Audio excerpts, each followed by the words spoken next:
Broadcasting live from an Airstream somewhere in Tornado Alley, bringing you the people, places, and stories from the Panhandle to the Red River.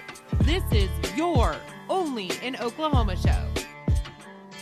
And welcome to the show. Today we're discussing the Heavener Runestone in Heavener, Oklahoma, and later on in the show, we're going to be talking about letting it ride. By that I mean sports betting. I'm Brett. And I am Harley. By the way, that's a good movie. Nobody talks about that movie, Let It Ride, with Richard Dreyfuss very much.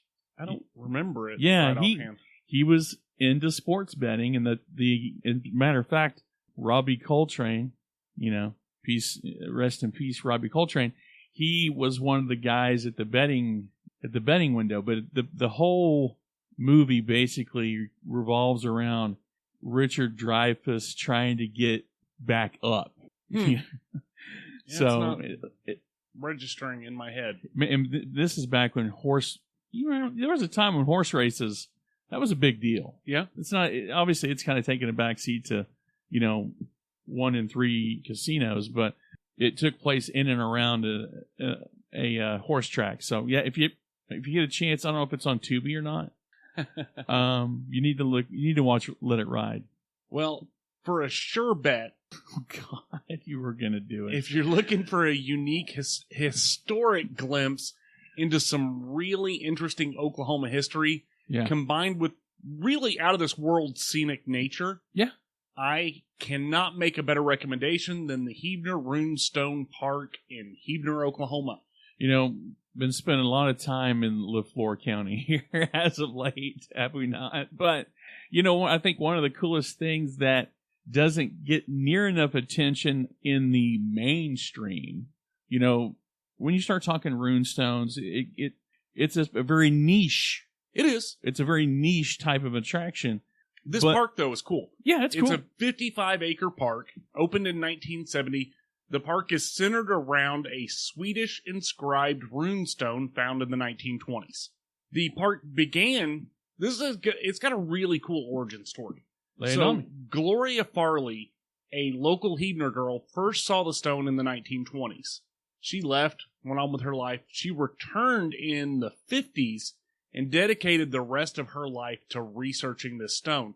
She eventually got enough support from local members of government to get the park recognized as a state park in 1970, and the park was run as a state park between 1970 and 2011, and in 2011 it was taken over by the city of Heavener. And I think herein lies the problem. Okay. Can we cast a little bit of shade on? I think I would almost say that it's been mismanaged. I don't know if it's been mismanaged. I think it's one of those things where it's one of the smaller parks, but it's one of the smaller state parks. Yeah, I'm with you, but it's a prominent artifact. It is, but it's also, and we'll get to that's fine. Some of the woo, not like shade. Like we'll get to some of the reasons that maybe it's no longer as prominent as it used to be. Okay. We'll talk about that in a bit. When this thing was found, originally they thought it was like a boundary marker or a land claim, but it turns out there are 8 runes carved into a big ass rock. It's like 20 foot long, 12 foot high, big rock. And I'm a ding dong. We were before we started the show, I was like, I'm surprised someone hasn't tried to steal it. You're like, dude, this thing is huge. I'm an idiot. There is some oral history that says the runestones were actually discovered in the 1830s by a Choctaw hunting party. Again, we'll talk about that a little bit more. But several ideas have been proposed to explain the origin of the inscriptions. Some claim that the runes document Viking exploration of southeastern Oklahoma in about 1000 AD. And others suggest the runes were carved as early as the 1700s. And then there are some others that claim that it was probably closer to the 1930s. Here's my thing about the Viking thing. It sounds great in theory. We're a long ways inland. You know what I mean? Yes. And we're even if their nearest port would be the Gulf of Mexico, that's a long way off course. You know what I mean? If we're Scandinavia, that's a long way around. It is. But again, it's a theory, and there are some opposing views that we will get to. Okay. So most of the so if we actually talk about the stone, most of the rune characters belong to something referred to as the Elder Futhark, which is the old version of Viking runes. And then there's another version, the younger version of that. And the transcription is generally thought to read either Gnome Valley or Gloam's Valley. Oh, a little bit more of a personal touch there. Right. So either gnomes lived in the valley, which is a possibility. It's got a lot of wildlife, so there's always a possibility that gnomes are the actual answer. You know what I'm saying? I do. I'm a huge fan. You know what I'm saying? I absolutely 100% understand. You're a big fan of gnomes. Yes. Go ahead. I think that we should consider renaming the state Gnome-Clahoma. Gnome-Clahoma. But according to archaeologist Ken Fetter, he says that unlike the situation in eastern Canada, where evidence has been found that proves the Norse presence, there's nothing similar found anywhere near Heavener or even in the Midwestern United States.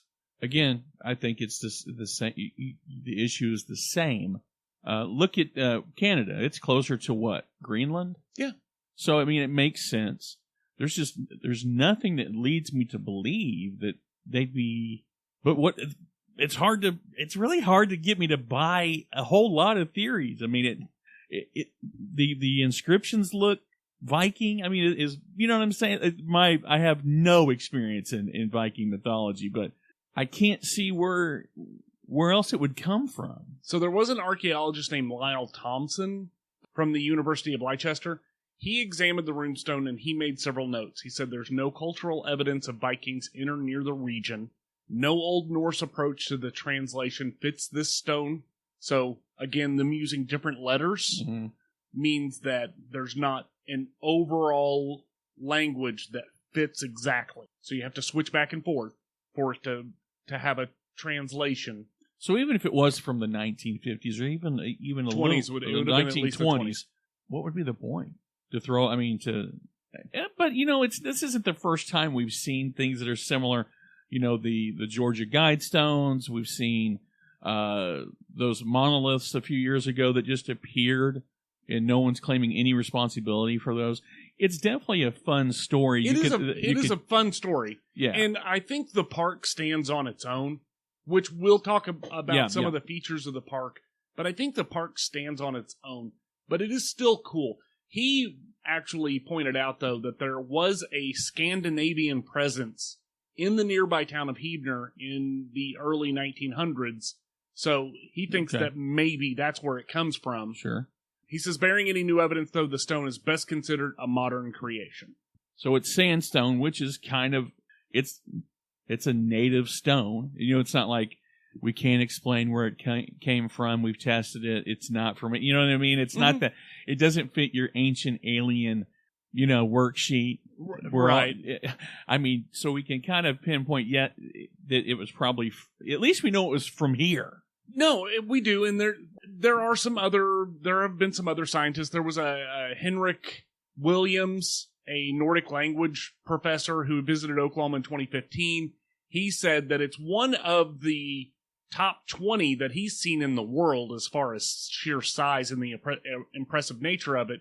But he says more than likely it was a 19th century creation, and he thinks there's maybe a 20% probability that it's from the 10th or 11th century. Well, and there's so much new technology. I bet you could probably find out from Chat GPT whether or not it's real, or at least it could write the story about the runestone from Heavener. But it has had a huge impact on the area. Yeah. In 1991, Carl Albert State College in nearby Poteau changed their mascot to a Viking in the stone's honor. There have been other stones found in Oklahoma. So there's the Poteau stone that was found by schoolboys in 1967. It's roughly the size of a book. Okay. Yeah. And it's got a Viking inscription on it. There are a couple other stones, including the Shawnee stone, which was found by 3 kids in 1969. But overall, it's interesting. Oh yeah, definitely. It's a great story. Again, like I said. And the fact that there's not a lot of evidence to back it up one way or the other is disappointing. Yeah. But I promise you, visiting the Heavener Runestone Park, seeing this big stone, dude, it has a weight of its own. Right. Just being there in front of it, like it's just this huge stone with old carvings on it, and whether those carvings are only a little over 100 years old or whether they're 500 or 600 years old, it's cool. Yeah, and again, we've always talked about destinations. Sometimes it's a spot on the road, and then sometimes it's a rune stone. It's a cool experience. It really is. So as far as the park itself, though, several thousand people visit this park every month. Yeah. The stone itself is down in a valley, and it's not a far walk if you go straight from the guest center to the stone. It's not very far. You could probably hit a golf ball from the door of the visitor center to the stone. Yeah. But it's probably 120 foot down. Wow. Like you have to walk on these stone steps that are cut into the rock, and it'll wear you out. Like, be prepared. You're walking straight down and straight up about 1 billion steps. Gee whiz. They've got group shelters for picnics. They've got bathrooms. They've got an amphitheater. They've got campsites. Yeah. More than 2 miles of trails. Connor took off on his own when we got there, and he was gone for an hour before he made it to the stone. Like, really? He was just walking around on the trails through the woods. Just freestyling it. Yeah. But it's a gorgeous scenic overlook. You can actually see the city of Heavener from the top of the hill. It's really pretty. They've got educational programs about the runestone. As far as wildlife goes, talking woodpeckers, bald eagles, hawks, owls, roadrunners, deer, chipmunks, squirrels. There's a family of vultures, and apparently there are some wild cats that keep the rodents in Keep them in check. Yeah. And they will keep you in check as well, depending on what time of day it is. Not 100% sure what the status is on the Heavener Runestone Viking Festival. They did it regularly up until the coronavirus. Oh, that. I'm not 100% sure that's fully back up and running. So if you're interested in finding out about that, I would definitely reach out to them directly. This is a 501c3 now, so it is a charitable organization. It's run on donations, so if you're interested in donating, we'll put a link in the show notes. But yeah, if you want more information about the Heavener Runestone Park, check out their website, HeavenerRunestonePark.com. Well, like I said earlier in the show, we're going to let it ride next.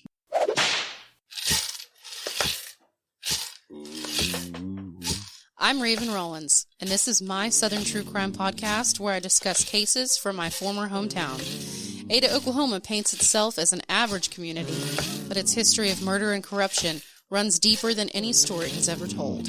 You'll hear plenty of special guests, including authors and experts in their fields, who visit with me on each episode, as well as other cases in the southern states. With notorious and unknown cases alike, every victim sees the light on my show. This is Sirens, a true crime podcast. Have you seen Stakeout? Yeah. You mean Stakeout Part 2?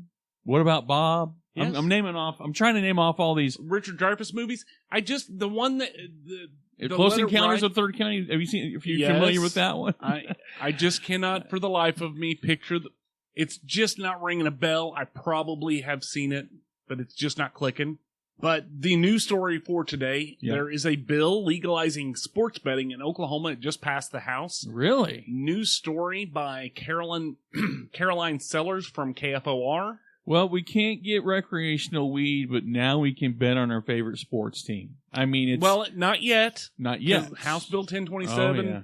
that was authored by Ken Luttrell and Bill Coleman, Yeah. will legalize sports betting and allow tribes who are interested to offer sports betting if it passes the state Senate and then gets signed by Mr. Kevin Stitt. Here's how it will... in short, why it will pass. Because it's not grass. I mean, seriously. We're not afraid to have some gambling. Well, we're not. Kevin Stitt has expressed his support for the sports betting and its potential to maximize revenue for the state. He said, and I quote, "Let me be clear, I support sports betting in Oklahoma, provided that it's fair, transparent, and the state can maximize revenue potential to invest in top priorities like education." Okay, I don't know that I'm for or against sports. I don't really care, I think. I don't care. But I either. do have a problem with that statement. What? Just in general. Yeah. Invest in our top priorities like education. Why is it that every politician has to go, what about the children? Yeah. Well, and that's the thing. That's the freaking linchpin. That's the emotional connective tissue that gets you to go, it's about the kids, isn't it? It's the same thing they did with the lottery. You know, it's like they didn't do that with recreational marijuana. What about the kids? No, they didn't. They said, kids, drugs are bad. That's what they said. Yeah. I don't know, man. I mean, again, it doesn't affect me either way.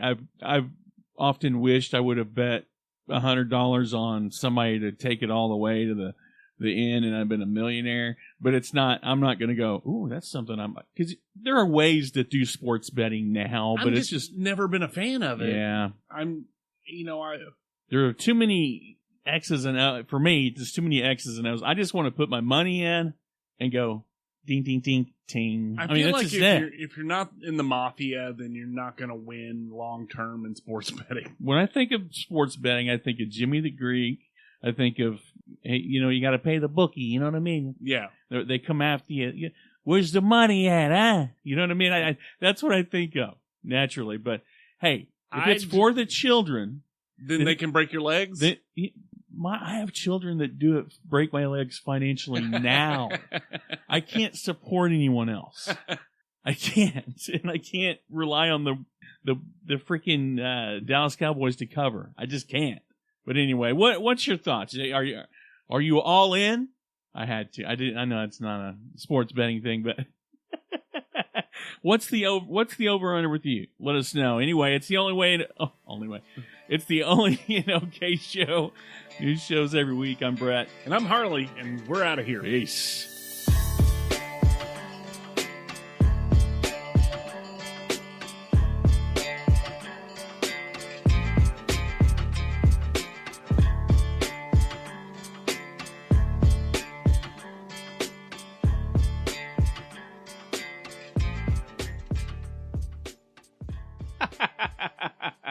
So, funny story. We were at Sherry's. We go there once a week. Well, probably not so much anymore.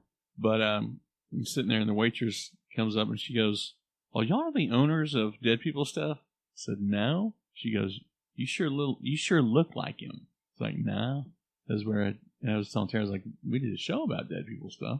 That's weird that they would bring it up like that, too, yeah. Like that time frame. But it's funny. I don't think I came out and just said directly no. So there's these people across from us, and we have an order of onion rings coming.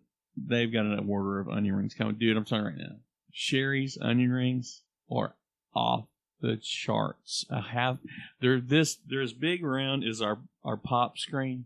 Seriously, a half an order is 4. Anyway, Tara gets onion rings. I didn't get them. So the people across from us got them. And I'm sitting there going, I said to Tara, because I'm probably on the spectrum, I'm watching everything that's happening at all times. Mm-hmm. And I'm seeing the food in the window up there. I go, "There's our onion rings." And she goes, "Oh, those probably aren't our onion rings because they ordered some first." So fast forward, here comes I'm like, "Well, that's probably our burger. I see some burgers up there. Maybe those are our burgers. I don't know." And she goes, "No, I think it's theirs." Okay, fine. So here comes the food. Here comes the onion rings. And she's, I'm kind of watching it happen. And then she comes our way, puts it all down. And I didn't think anything about the people over here not getting their onion rings.